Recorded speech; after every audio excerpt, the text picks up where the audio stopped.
Welcome back to another episode of Behind the Burger.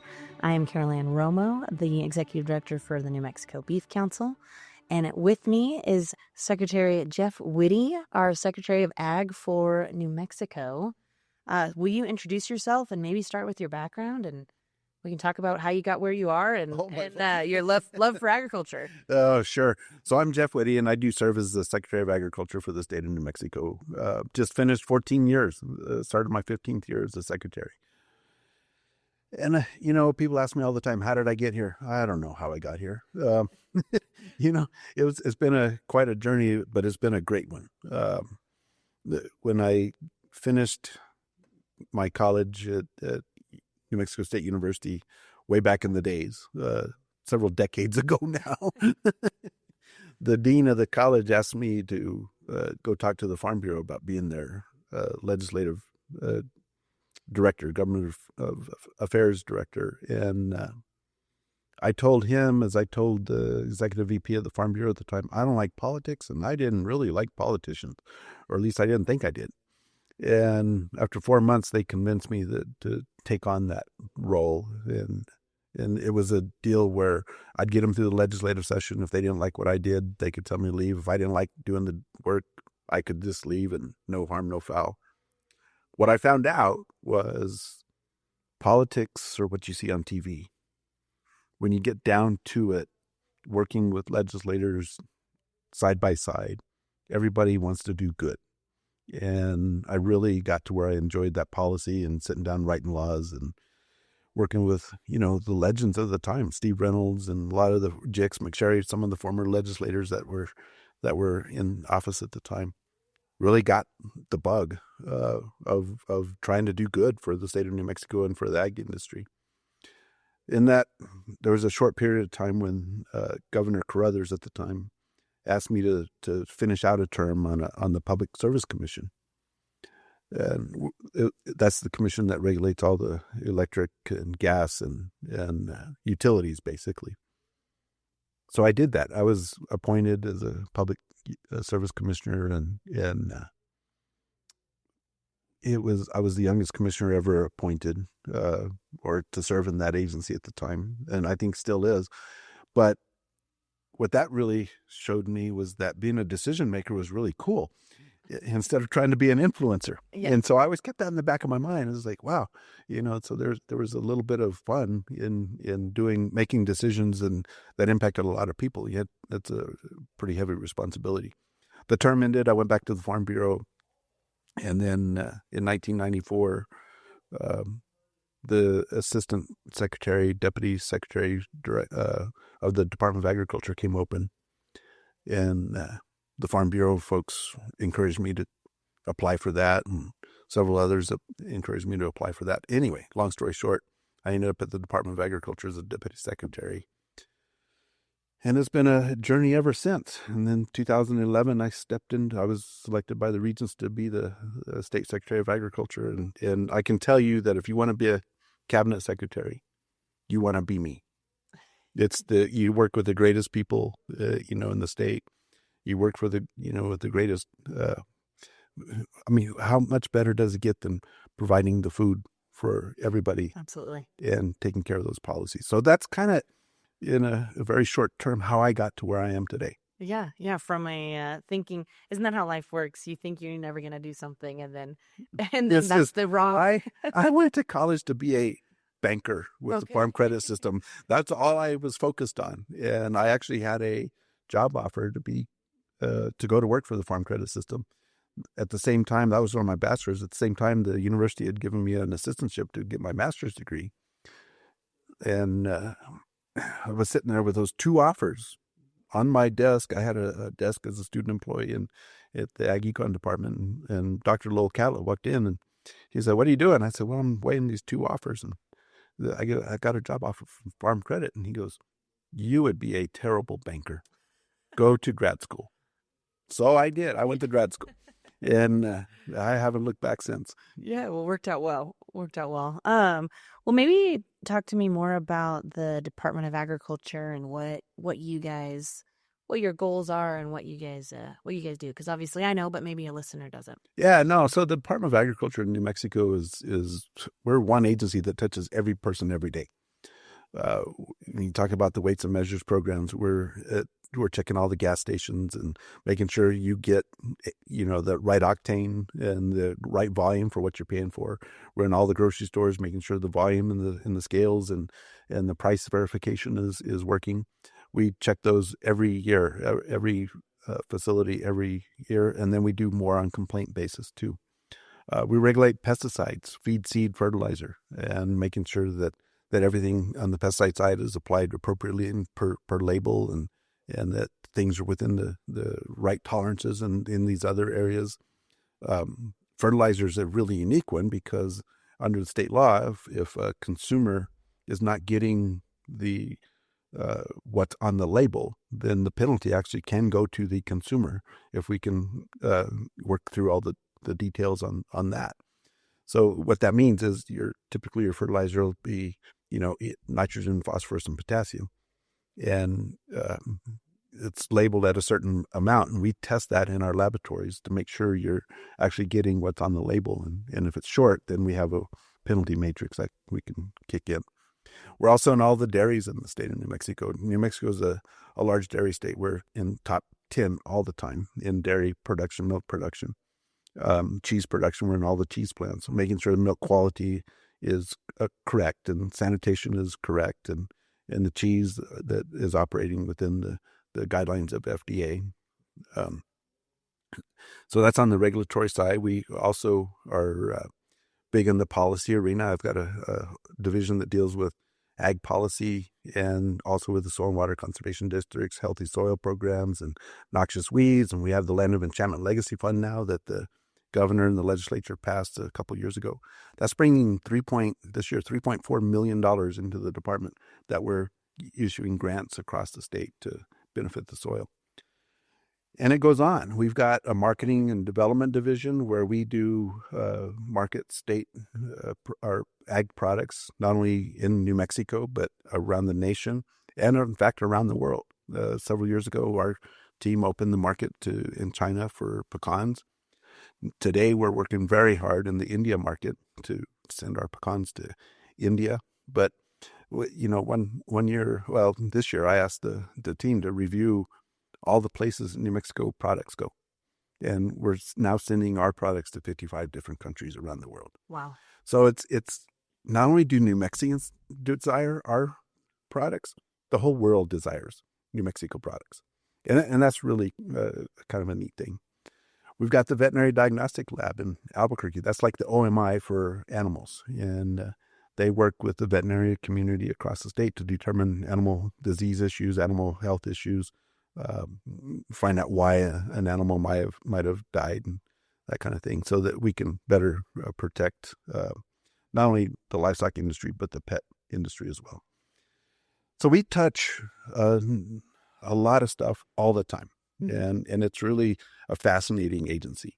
Absolutely. It sounds like no day is the same. No.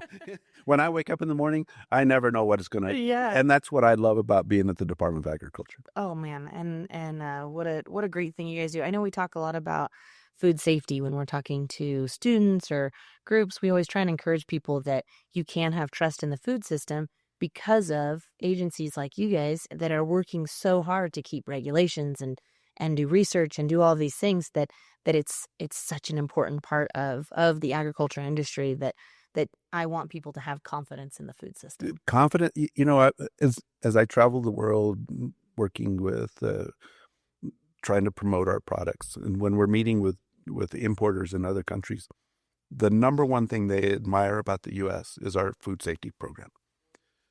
When we have inbound trade missions, the folks that come in from other countries, at one time we had a very small segment of that on the food safety side. Today, it's a large part of that visit because other countries, they admire what we do. We have the safest food supply in the world. Everybody recognizes that. Everybody wants our food. In New Mexico, we also are in charge at the department in the produce safety arena for FDA and what we call the Food Safety Modernization Act. So we're on the farms doing inspections on the produce, making sure that the farmers are doing and helping the farmers. It's not just all about regulatory, it's compliance assistance. We would rather help a producer keep in compliance than have to go back in and do a recall later. Absolutely. And so a lot of our work is education based. Yeah. Yeah.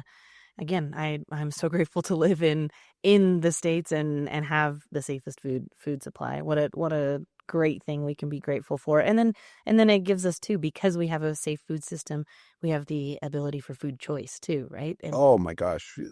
As you travel around, we can have any food we want anytime we want. yes. And the United States has a very broad production system, and we're very fortunate in Oh, this absolutely. country. Absolutely. And I was going to say too, kind of a plug for what you guys do. Your Taste the Tradition website has a list of New Mexico products if someone's looking for New Mexico products. And then your team helped us with our New Mexico beef directory. And so on nmbeef.com, there's a tab that says like buy beef or buy local beef or NM beef. And you can look through a directory that your team helped us with, because if you choose to buy local, and then the other way to support a farmer or rancher is just to buy it at the Buy grocery it store. local. Buy it at the grocery store. Yeah. Encourage your grocery stores to carry the local produce and the local food, the local beef. New Mexico has long been known as a state that produces really good stuff, and we ship it out of state for further value added, and then we bring it back. We have really emphasized in the last several years, especially post-COVID, to enhance and grow that capacity to value add in New Mexico. We have about tripled the number of farmers and ranchers who direct market to the consumer in the last 5 years. That is an amazing opportunity for the consumer to get local food all the time. Yeah. And our farmers and ranchers are both growing and to meet that demand. It's something the Taste of Tradition, Grown with Tradition program encourages, because we wanted to be able to identify those local products. And not only the raw products, but the finished goods, the salsas and the other food products that we enjoy every day. Yeah, I think you guys have done a great job with that. And again, I know the New Mexico Beef website, we have almost 80 ranchers or locally owned businesses that sell beef direct to consumer. With only 2 million people in our state, that's a crazy ratio compared to other states and anything. So I'm grateful for that. And again, we love providing that resource. Well, I think the consumer really likes our New Mexico beef, and Yes. I'm really happy where the New Mexico Beef Council is going and what you guys have done. I'm proud of the Beef Council for many reasons.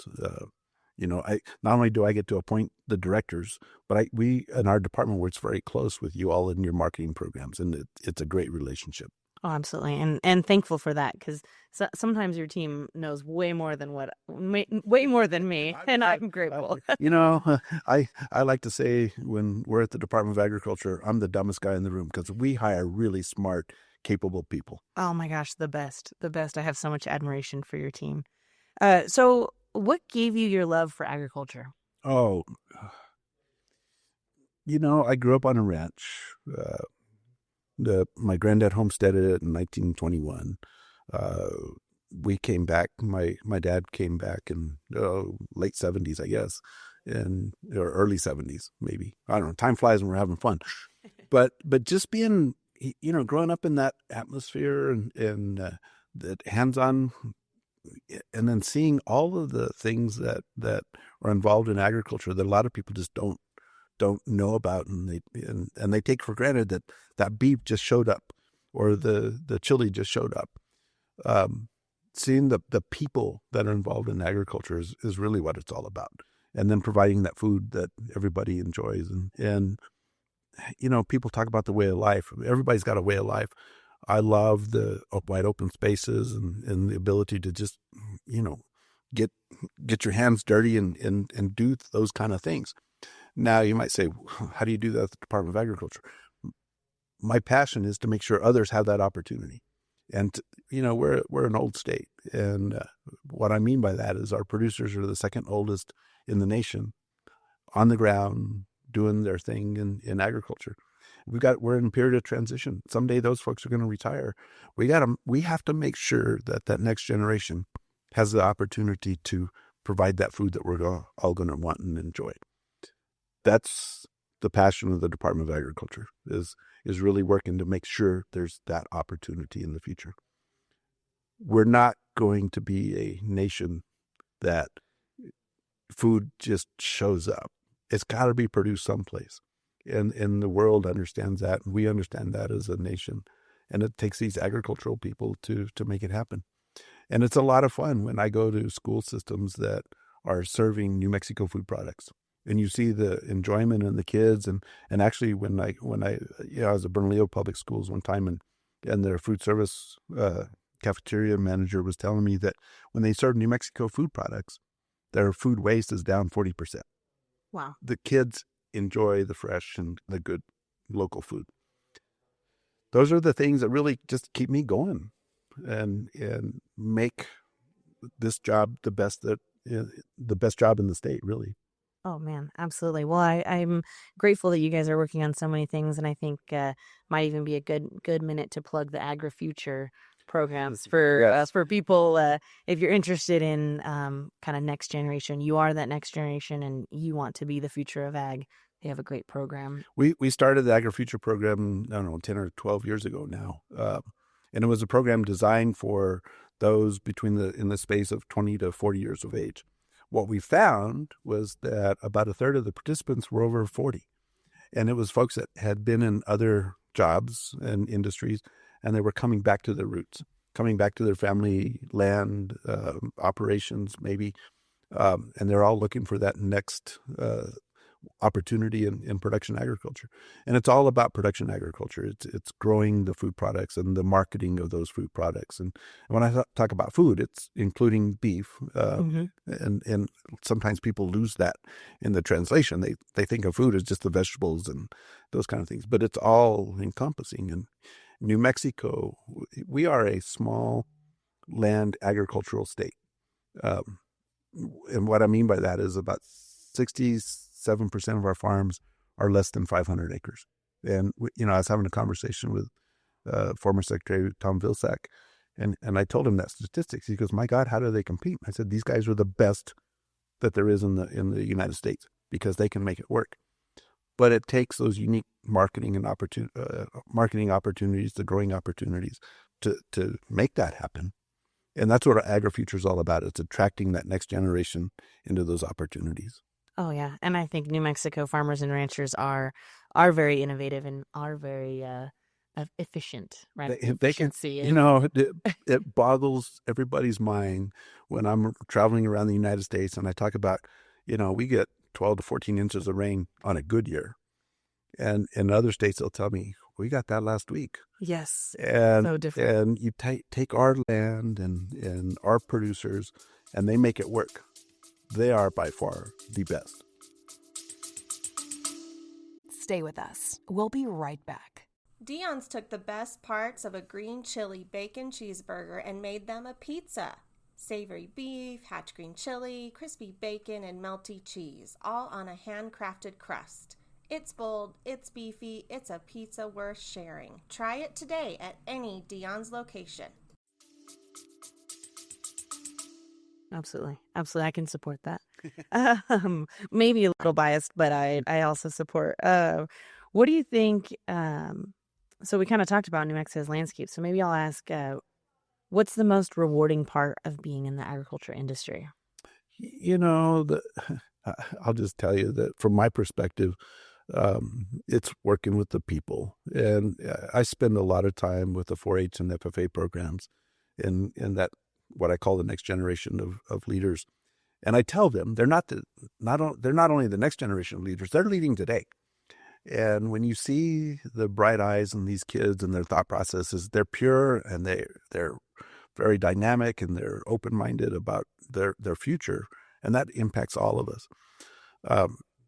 Seeing the enjoyment on people's face when I go to Washington, D.C. and we're roasting chili, and you find a displaced New Mexican who smells the aroma and they come running to you, tears in their eyes, missing that bit of home. New Mexico is a very unique cultural and agricultural spot in the world. And we have a cuisine unmatched by anybody. And when people leave, they miss it, and they don't realize how much they miss it until we show up with our chili roast. And it's just food makes people happy, and one of the things that we on the other side of that is we work really hard to make sure that those who don't have enough have the opportunity to get some.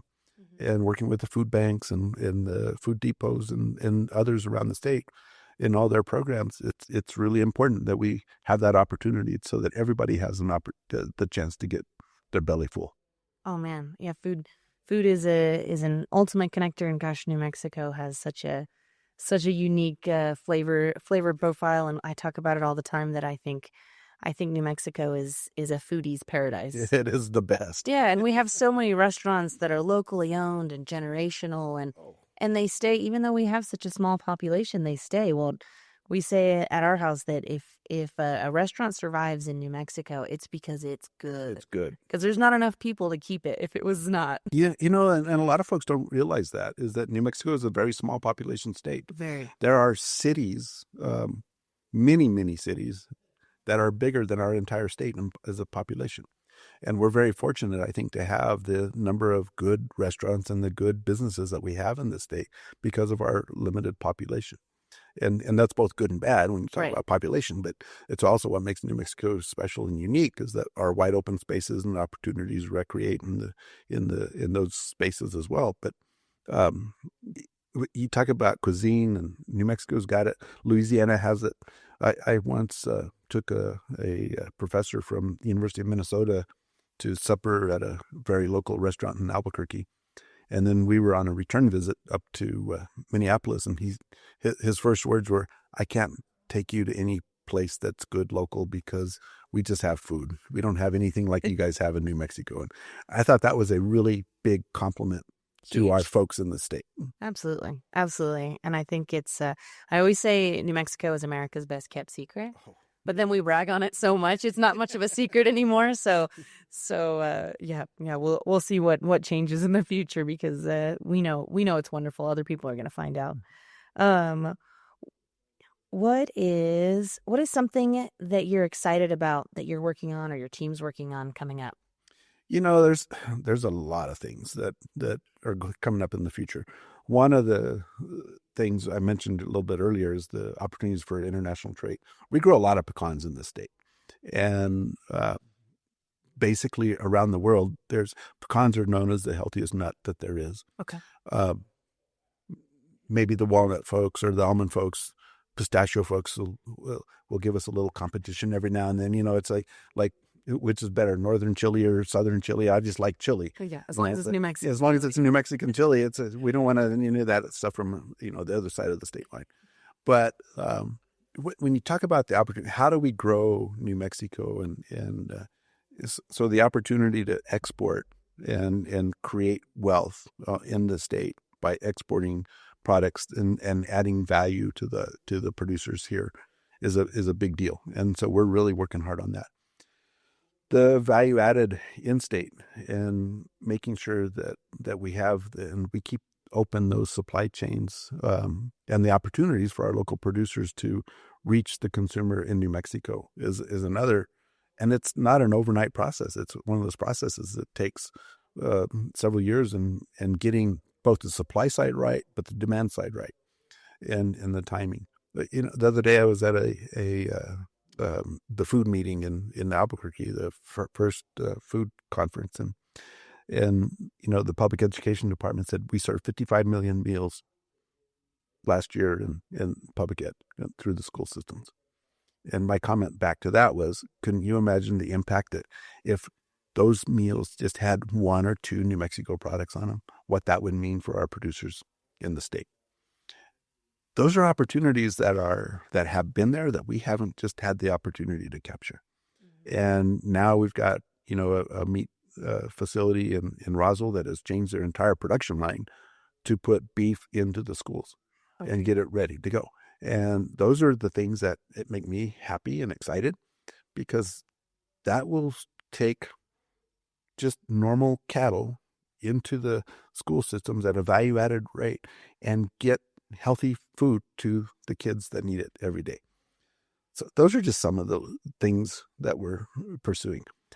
Soil and dealing with the environmental stuff is really critical. In a dry state, in the legislature passed that Land of Enchantment Legacy Fund, and really making sure that we deploy those resources appropriately to help mitigate some of the dust storms and take out noxious weeds. We're going to have a huge weed problem in the fire country where we've had hot fires.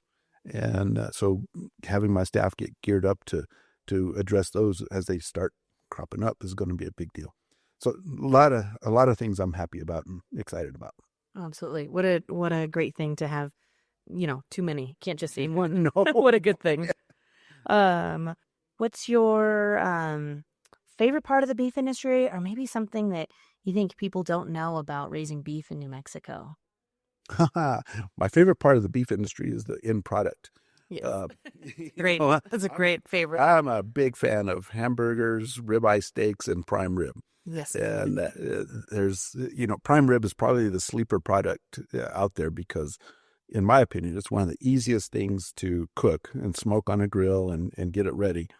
And you almost can't mess it up. Yeah, and I was shocked because it's the first time I made it, which was, probably a decade ago, but I was scared, because it's an expensive, really valuable product, and it's so simple. There's like 3 steps: salt, pepper, slow roast for 3 hours at like 125. Exactly. And then reverse sear at like 500 for 15 minutes, and you're done. And enjoy. Oh, and let it rest. And let it rest. Yeah, you got to put that. Sorry, I interrupted, but you got to put that 20 minutes of rest on there because people don't understand how important that part of the process is. Yeah. But it's so easy and it's so good.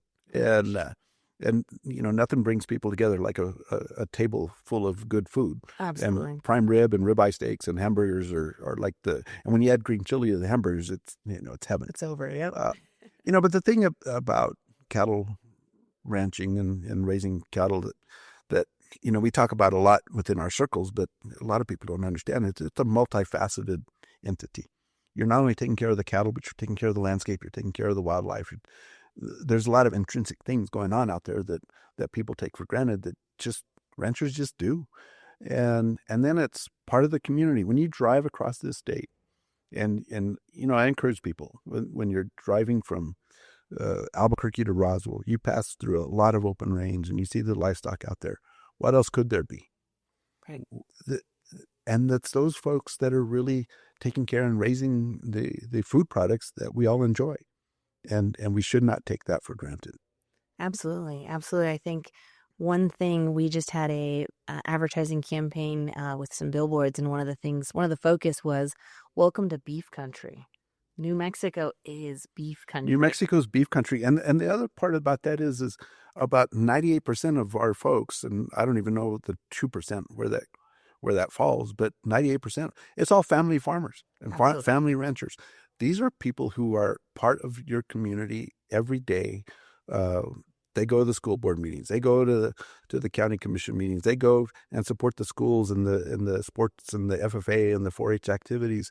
That's what they do, and that's their life. And that's the best part about being in New Mexico, and not only in rural New Mexico, but even in suburban New Mexico. There's a lot of great agricultural activities going on. And we just have to make sure we don't take that for granted. Absolutely. Absolutely. I think ranchers and agriculturalists in New Mexico, and I'm sure it could be repeated across the country and the world, but they are pillars of their community. Absolutely. They're the first to volunteer. They're so busy because they're coaching a team, and they're doing just so many things and volunteering. And I just think that that's wonderful.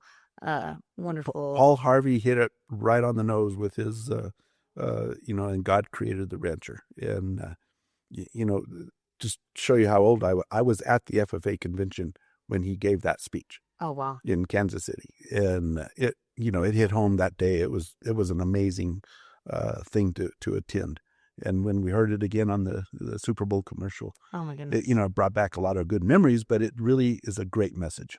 Absolutely. I get goosebumps thinking of it. And if you haven't listened to it, it is Paul Harvey, and you can look up "So God Made a Farmer, God Made a Rancher," and he's talking about he needed someone to care for the land, and needed someone that would be there, in the middle of the night. And it's, oh gosh, it's just the most wonderful example of exactly. It's the best. Yep, exactly. And, I think he refers to them as farmers, but a lot of times we say agriculturalist or producer or rancher now too. Yeah. But at the heart of it, it's that person that cares for Really agriculture and grows your food, Yeah. grows our food. Grows the food. Yep. Is there anything else you'd like to add about the beef industry or NMDA or anything like that we kind of haven't asked? Oh my goodness. Yeah, that's a big question. That's a big question. Yeah. I think we've hit on it a little bit. New Mexico is a big beef state. When you think about, we're a state of almost 78 million acres. 44 million of that is in agricultural production. And probably only about 600,000 of that is in farm production. So the rest of it is in basically livestock production. Mm-hmm. These communities around the state could not exist without the rancher and the farmer. The farming and ranching economy is a pillar of almost every community and every county in this state. There's, outside of Los Alamos, Bernalillo, maybe Doñana, everything else relies on some form of agriculture to support that community. I remember back in the day when this was 30 years ago or maybe 35 years ago when a lot of the dairies started moving into the state and into the Roswell area. Roswell had just lost their Air Force Base. They really concentrated on what next, and dairy was a big part of that. And it really revitalized that Chaves County area. And it was agriculture. Agriculture is a stabilizing base in every community. And it's really something that we're proud of and that we work at the Department of Agriculture every day to ensure that the future has that opportunity. Mm-hmm. So well said. I feel like I know the answer to this and you've maybe said it, but why do you do what you do? Why do you keep putting yourself out there for producers and promoting agriculture in New Mexico? What makes you keep going? When I go to a FFA convention or 4-H convention, when I do the AgriFuture conference, and I listen to those young people, and I would tell you that people in my positions don't typically listen a lot. I listen to those young people, and I hear their dreams, and I hear their what they view the future is, and I still want to be a part of that. I want to help shape that for that next generation, those kids. Those new leaders that are coming into existence all across the state of New Mexico. But I also want to have that opportunity for those ranchers who are at the end of their working life and want to have that opportunity to transition. We have to be there for them as well. And we have to make sure that they have that opportunity to pass it on to the next generation. We have to make sure that people have the tools they need in their toolbox to really look at the future. A lot of I help with the Farm Credit System. Ag America, we did a video on mental health, and people don't realize the stress that's in agriculture community. These folks have the weight of feeding the world on their shoulders. In a state like New Mexico, they also have the weight of past generations on their shoulders. And no one wants to mess that up. Mm-hmm. And that puts a lot of pressure on our agricultural folks. So what keeps me going every day is to make sure they have that opportunity to not have that so much stress and have the right tools to operate in the future. And that's such a noble cause. And I think the weight of the world and then so many outside factors that they can't control with weather and climate and just so many things that absolutely I think the mental health of our producers is paramount, and it's not always talked about. So. It's not, and when we think about it, our agricultural folks typically get one paycheck a year. People in town or with other jobs will get maybe 24, 26 paychecks a year. And when you're working an entire year for one payday, and it can all be lost with a hailstorm, with a livestock disease issue, or any other catastrophic event, wildfires, that's a big burden that our producers face. And we've got to be there to help support them and make sure we do what we can so that those things don't happen. Absolutely. Absolutely. And one of my favorite things is kind of telling the story of the producer, and that's what the goal of the podcast is tell the story so that we can send love and support to our the people that grow our food. Absolutely. Absolutely. And these are important, and it's important to create those opportunities. Yeah. And I want to thank the Beef Council. Marketing beef on a general basis is something that the producers around the United States have never done a lot until the checkoff program came into existence. And this has given them an opportunity to really showcase not only the great taste and flavor and everything that comes with beef, but also the health benefits as well. And so it takes all of us and all of these programs to keep it in front of the consumer and keep all these folks doing what they do best. Absolutely. I'm honored to follow the cause and work for the New Mexico Beef Council, and it does take all of us. Okay, so one final question we kind of already talked about, but most important question: your favorite way to eat beef. If you could pick one, what's your favorite way to eat beef? With my hands. Yes. My favorite. I mentioned I've got like 3 favorites. Yes. My go-to, if I was on, if they came to me and said, "This is your last meal, what's it going to be?" It would be a green chili cheeseburger. I just love the fluffy, big green chili cheeseburgers and cooked, medium, maybe medium light. There's nothing better. But if I, then I go to the ribeye, a good about 142 degrees cooked, and very specific, very perfect in their temperature. And then that prime rib is something you enjoy with the family and getting your friends together and that kind of thing. Around our table, it's beef all the time. And we just, growing up on a ranch, this was what we did. Right. And can't help it. And so you enjoy that good prime beef. Perfect. Well, thank you for enjoying beef at your table. And we thank you for the work you do for the agriculture industry and representing producers. And then thank you for saying yes to the podcast. Oh, my honor. This is great. Thank you for doing it. Awesome. Well, thank you, and we'll see you next time. Behind the Burger is a podcast produced by the New Mexico Beef Council with the goal of telling the stories of the cattlemen and cattlewomen of the New Mexico beef industry. Thank you for joining us for today's episode. If you would like more information, please visit nmbeef.com. Whether it be a burger, a steak, or another beef dish, we hope you are enjoying beef at your next meal.